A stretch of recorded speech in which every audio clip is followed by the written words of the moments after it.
we are talking about the sky and their friends. Then who are the friends of the sky? I thought the birds will be the friends of the sky. Yes, here friends of the sky are the birds. So friends, next we will go for the this lesson. Here we will study about the birds.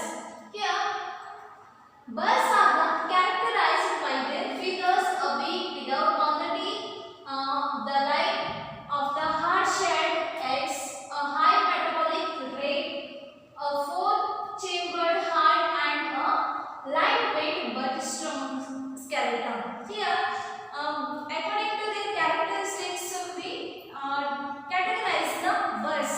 Here, then what are the characters of the birds? ಇಲ್ಲಿ birds ಅನ್ನ ಏನ್ ಮಾಡ್ತೀವಿ ಅಂದ್ರೆ ಈ lesson ಒಳಗಡೆ friends of the sky lesson ಹೆಸರು ಏನಂತ ಅಂದ್ರೆ ಇಲ್ಲಿ ಫ್ರೆಂಡ್ಸ್ ಆಫ್ ದ ಸ್ಕೈ ಗಗನದ ಸ್ನೇಹಿತರು. ಗಗನದ ಸ್ನೇಹಿತರು, ಆಕಾಶದ ಸ್ನೇಹಿತರು ಅಂತ ಯಾರು ಕರೀತೀವಿ ನಾವು? ಇಲ್ಲಿ ಪಕ್ಷಿಗಳಿಗೆ ಬರ್ಡ್ಸ್ ಗಳಿಗೆ ಏನಂತ ಕರೀತೀವಿ ನಾವು? ಫ್ರೆಂಡ್ಸ್ ಆಫ್ ದ ಸ್ಕೈ ಅಂತ ಕರೀತೀವಿ. ಹಾಗಾದ್ರೆ ಈ ಲೆಸನ್ ಒಳಗಡೆ ನಾವು ಏನ್ ಮಾಡ್ತೀವಿ ಅಂದ್ರೆ ಇಲ್ಲಿ ಈ ಪಕ್ಷಿಗಳ ಬಗ್ಗೆ, ಈ ಬರ್ಡ್ಸ್ ಬಗ್ಗೆ ಏನ್ ಮಾಡ್ತೀವಿ ನಾವು ಸ್ಟಡಿ ಮಾಡ್ತೀವಿ. ಹಾಗಾದ್ರೆ ಇಲ್ಲಿ ಬರ್ಡ್ಸ್ ಗಳನ್ನ ಅವುಗಳ ಗುಣಲಕ್ಷಣಗಳು ಕ್ಯಾರೆಕ್ಟರ್ಸ್ ಮೇಲೆ ಏನ್ ಮಾಡ್ತೀವಿ ಅಂದ್ರೆ ನಾವು ಅವುಗಳನ್ನ ಕ್ಲಾಸಿಫೈ ಮಾಡ್ತೀವಿ, ಕ್ಯಾಟಗರೈಸ್ ಮಾಡ್ತೀವಿ. ಹಾಗಾದ್ರೆ ಇಲ್ಲಿ ಆ ಕ್ಯಾರೆಕ್ಟರ್ಸ್ ಏನಿರಬಹುದು ಆ ಬರ್ಡ್ಸ್ ದು? Here the characters of the birds are the feathers. Feathers ಅಂದ್ರೆ ಅವುಗಳ ದೇಹದ ಮೇಲಿರುವಂತಹ ಗರಿಗಳು. ಅಂಡ್ ಅ ಬೀಕ್, ಅವುಗಳ ಕೊಕ್ಕೆ. ಬೀಕ್ ಅಂದ್ರೆ ಮುಂದಿದ್ದು ಕೊಕ್ಕೆ ಇರೋದ್ರ ಅದಕ್ಕೆ ಬೀಕ್ ಅಂತ ಕರಿತೀವಿ. ವಿತ್ ಆನ್ ದ ಟೀತ್, ಅವುಗಳ without beak, without the beak, teeth, and the line of the hard shelled eggs. ಮತ್ತು ಅವುಗಳ ಎಗ್ಗಳ ಮೇಲೆ ಆ ಎಗ್ ಯಾವ ರೀತಿ ಇರುತ್ತೆ ಅಂದ್ರೆ ಅವುಗಳ ಕೋಟಿಂಗ್ ಇರುತ್ತೆ, ಅದು ಹಾರ್ಡ್ ಶೆಲ್ ಇರುತ್ತಲ್ಲ. According to the hard shelled eggs and a high metabolic rate, ಅವುಗಳ ಹಾರಾಟದ ವೇಗ ಹಾಗೂ ಅವುಗಳ four chambered heart, ಅವುಗಳ ಹಾರ್ಟ್ ಒಳಗಡೆ ನಮ್ಮ ಹಾರ್ಟ್ ಒಳಗಡೆ ಎಷ್ಟು ಚೇಂಬರ್ಸ್ ಇದೆ? 2 ಚೇಂಬರ್ಸ್ ಇದೆ. ಅದೇ ರೀತಿಯಾಗಿ ಈ ಪಕ್ಷಿಗಳ ದೇಹದಲ್ಲಿ ಅವುಗಳ ಹಾರ್ಟ್ ಎಷ್ಟು ಚೇಂಬರ್ ಇರುತ್ತೆ ಅಂದ್ರೆ they have the 4 chambered heart and a light weight and the strong skeleton. ಅವುಗಳದ್ದು weight ಎಷ್ಟು ಇರುತ್ತೆ? ಅದು ಲೈಟ್ weight ಇರೋದ್ರಿಂದ ಏನಾಗುತ್ತೆ? They can fly easily in the air. ಆ ಏರ್ ಒಳಗಡೆ ಅವು ಹಾರಾಡೋದಕ್ಕೆ ಯಾಕೆ ಈಸಿ ಇರುತ್ತೆ ಅಂದ್ರೆ they have the light weight and strong skeleton. ಅವುಗಳ skeleton, ಅವುಗಳ ಬೋನ್ಸ್ ಎಲ್ಲ ಏನಿರುತ್ತೆ? ಲೈಟ್ weight ಇರೋದ್ರಿಂದ, ಸ್ಟ್ರಾಂಗ್ skeleton ಇರೋದ್ರಿಂದ they have the ability to fly in the sky. All living species of birds have wings. ಇಲ್ಲಿ ಎಲ್ಲ birds, all living beings, birds, ಎಲ್ಲ ಪಕ್ಷಿಗಳು they have the wings. Wings ಅಂದ್ರೆ ರೆಕ್ಕೆ. The most recent species without wings was the moa. ಹಾಗಾದ್ರೆ ಇಲ್ಲಿ ಪಕ್ಷಿಗಳ ಒಳಗಡೆ ರೆಕ್ಕೆಗಳಿಲ್ಲದ ಪಕ್ಷಿ ಒಂದು, ಅದು ಯಾವ್ದಂದ್ರೆ ಇಲ್ಲಿ moa. moa ಅಂತ ಕರೀತೀವಿ. ಆ ಪಕ್ಷಿಗೆ ರೆಕ್ಕೆನೇ ಇಲ್ಲ. And which is generally considered to have been extinct in the 16th century. Wings are evolved of 4 leaves and most bird species can fly with the help of the wings. ಇಲ್ಲಿ ಪಕ್ಷಿಗಳು ಕೂಡ ಮೊದಲು ಹಾರಾಡಲಿಕ್ಕೆ ಬರ್ತಿರ್ಲಿಲ್ಲ. ಅವುಗಳಿಗೂ ಕೂಡ 4 ಕಾಲಿದ್ದು, ಒಂದು ಫ್ರಂಟ್ 2 legs, ಬ್ಯಾಕ್ 2 legs, 4 ಕಾಲುಗಳಿದ್ದು. ಆದ್ರೆ ಆ ಮುಂದಿದ್ದು 2 ಫ್ರಂಟ್ ಲೆಗ್ಸ್ ಅನ್ನು ಅದು ಯೂಸ್ ಮಾಡಲೇ ಇಲ್ಲ. ಯೂಸ್ ಮಾಡಲಾರ್ದೆ ಅದೇನ್ ಮಾಡ್ತಂದ್ರೆ ಅವುಗಳನ್ನ ಅದು ಹಾರಾಡ್ಲಿಕ್ಕೆ ಯೂಸ್ ಮಾಡ್ತಾ ಬಂತು. ಸೊ ಏನಾಯ್ತಂದ್ರೆ ಅಲ್ಲಿ ಅವುಗಳ ಫ್ರಂಟ್ ಲೆಗ್ ಏನಾಯ್ತು? They converted into the wings and by using these wings they fly in the sky. ಆ wings ಅನ್ನು ಯೂಸ್ ಮಾಡಿ ಏನ್ ಮಾಡುತ್ತೆ ಅಂದ್ರೆ ಇಲ್ಲಿ ಆ ಬರ್ಡ್ಸ್ ಗಳು ಈ ಗಾಳಿಯಲ್ಲಿ ಹಾರಾಡುತ್ತೆ. So then we go for the study of the feathers of the birds. ಈಗ ನಾವು ಏನ್ ಮಾಡ್ಬೇಕಂದ್ರೆ ಇಲ್ಲಿ ಪಕ್ಷಿಗಳ feathers. feathers ಅಂದ್ರೆ ಗರಿಗಳು, ಅವುಗಳ ಬಾಡಿ ಮೇಲೆ feathers ಇರುತ್ತಲ್ಲ, ಆ ಗರಿಗಳ ಬಗ್ಗೆ ನಾವು ಸ್ಟಡಿ ಮಾಡಬೇಕು. The body of the birds is covered with the 3 types of the feathers. Here the body of the any bird, ಒಂದು bird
This type of beak is observed in the pigeon, sparrow and the peacock. Peacock ಅಂದ್ರೆ ನವಿಲು, ನವಿಲುದು ಕೂಡ ಏನಾಗಿರುತ್ತೆ ಅಂದ್ರೆ they have also have the small hard and the pointed beak. And next type of the beak is the hooked beak. Hooked beak means this is the type of the hooked beak. ಇಲ್ಲಿ beak ಯಾವ ರೀತಿ ಇರುತ್ತೆ ಅಂದ್ರೆ hook type ಇರುತ್ತೆ. For example, by observing this picture you got about the hooked beak. ಅಂದ್ರೆ ಇಲ್ಲಿ parrot ಯಾವ ರೀತಿ ಇಲ್ಲಿ hook type ಇರುತ್ತಲ್ಲ, this is the type of the hooked beak. And such beaks help the birds to crack nuts and climb trees. ಈ type of the beaks ಎಲ್ಲಿ help ಮಾಡುತ್ತೆ ಅಂದ್ರೆ ಇಲ್ಲಿ that beak helps to crack the grapes, nuts, ಆ ಕಾಳುಗಳನ್ನ ತಿನ್ನಲಿಕ್ಕೆ ಏನ್ ಮಾಡುತ್ತೆ ಅಂದ್ರೆ ಅದು ಅವುಗಳನ್ನ ಡೈಜೆಸ್ಟ್ ಮಾಡಲಿಕ್ಕೆ, ಅವುಗಳನ್ನ ಚಾಪ್ ಮಾಡಲಿಕ್ಕೆ ಏನ್ ಮಾಡುತ್ತೆ ಅಂದ್ರೆ ಈ beak ಹೆಲ್ಪ್ ಮಾಡುತ್ತೆ. And also that beak helps to climb the trees. ಗಿಡಗಳನ್ನ ಮರಗಳನ್ನ ಹತ್ತಲಿಕ್ಕೂ ಕೂಡ ಏನ್ ಮಾಡುತ್ತೆ ಅಂದ್ರೆ this type of the hooked beak helps for the birds.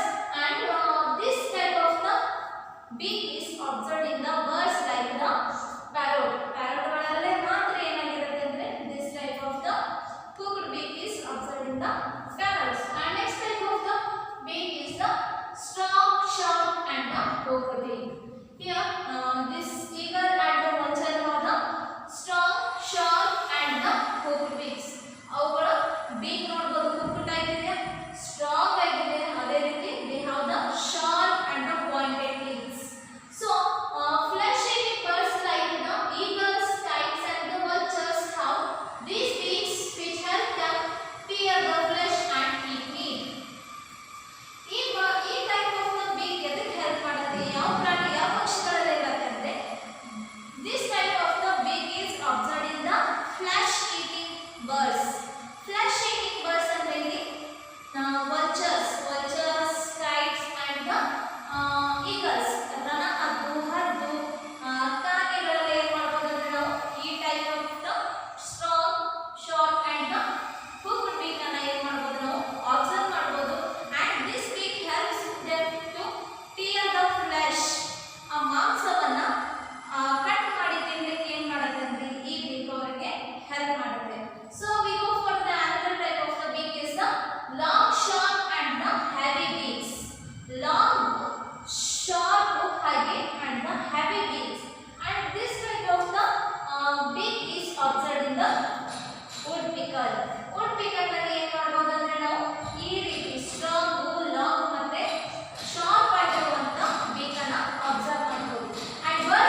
duck. And next we go for the other type of the beak is the long, thin and the pointed beak. Long ಅಂದ್ರೆ ಉದ್ದ ಆಗಿರೋದು, thin ಅಂದ್ರೆ ಇಲ್ಲಿ ತೆಳ್ಳಗೆ ಇರೋದು, and the pointed beak ಚೂಪಾಗಿರುವಂತ beak. ಹಾಗಾದ್ರೆ ಯಾವ animals ನಲ್ಲಿ ಇರುತ್ತೆ? This is the hummingbird. Hummingbird ನೋಡಿದ್ರೆ ನಿಮಗೆ ಗೊತ್ತಾಗುತ್ತೆ. It has the long, thin and the pointed beak. And birds like the hummingbird have the such beaks which help them to such suck nectar from the flowers. ಯಾಕಿದು ಅವುಗಳಿಗೆ ಏನಕ್ಕೆ help ಮಾಡುತ್ತೆ ಅಂದ್ರೆ to suck the nectar from the flowers. ಹೂಗಳಲ್ಲಿರುವಂತ flowers ನಲ್ಲಿರುವಂತ nectar ಅಂದ್ರೆ ಮಕರಂದವನ್ನ ಹೀರ್ಕೊಳ್ಳಿಕ್ಕೆ ಏನ್ ಮಾಡುತ್ತೆ ಅಂದ್ರೆ ಈ ಬೀಕ್ ಅವುಗಳಿಗೆ ಹೆಲ್ಪ್ ಮಾಡುತ್ತೆ. Here long and the thin pointed beak is observed in the bird hummingbird. This is the hummingbird. And next we go for the concept that is the claws. Claws ಅಂದ್ರೆ ಇಲ್ಲಿ ಅವುಗಳ ಕಾಲುಗಳು. ಯಾವ ರೀತಿ ಇರುತ್ತೆ ಅವುಗಳ ಕಾಲುಗಳು? The claws of the birds are also of the different types. Here how the you have studied about the beaks of the different types of the beaks of the birds. ಅವುಗಳ beaks ಯಾವ ರೀತಿ, ಅವುಗಳ ಕೊಕ್ಕೆ ಯಾವ ರೀತಿ different ಆಗಿ ಇರುತ್ತೆ ಅನ್ನೋದನ್ನ ನೋಡಿದ್ವಿ. In the same way here birds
study ಮಾಡೋಣ.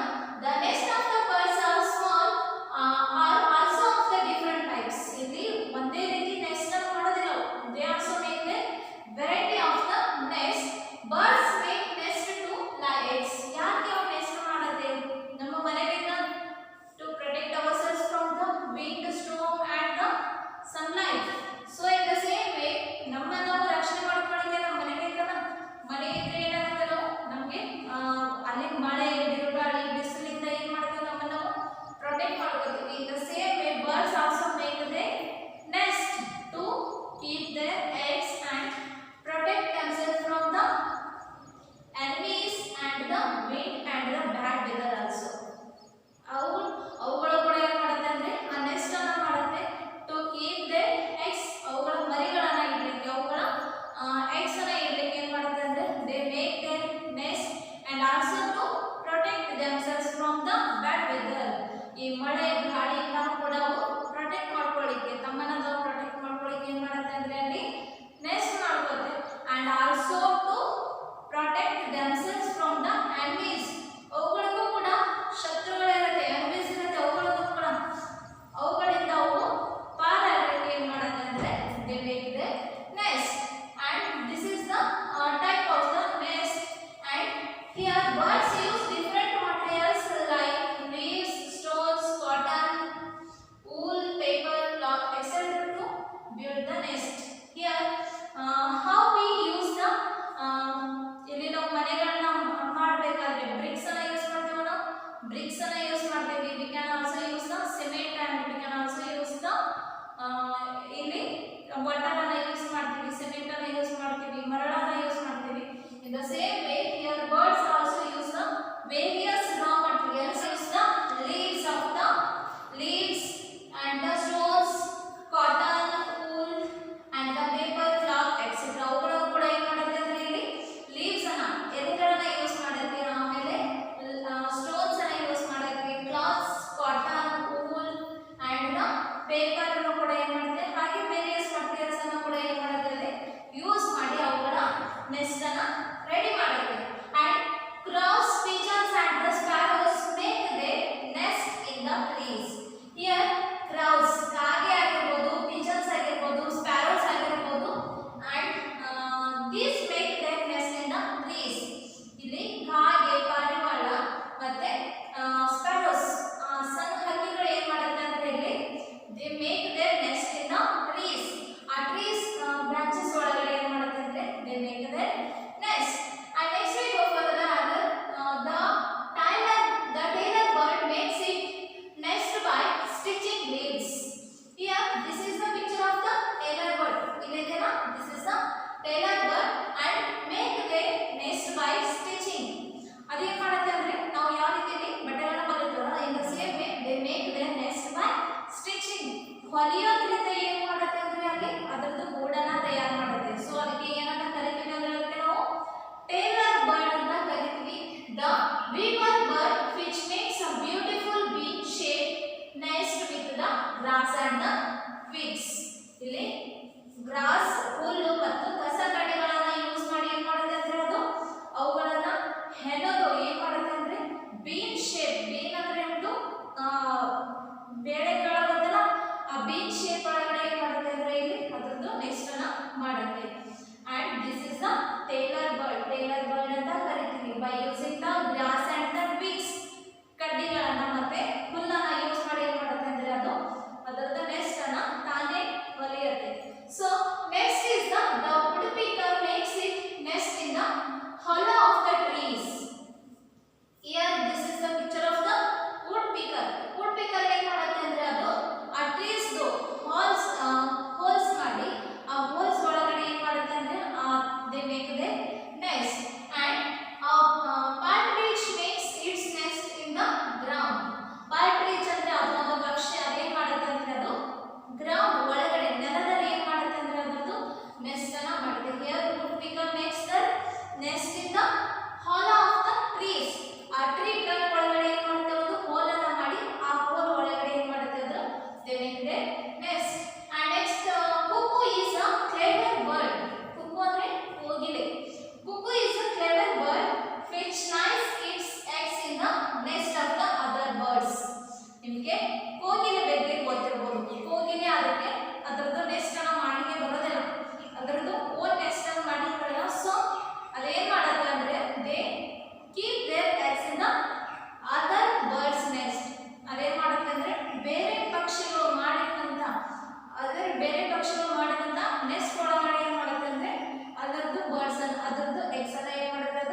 the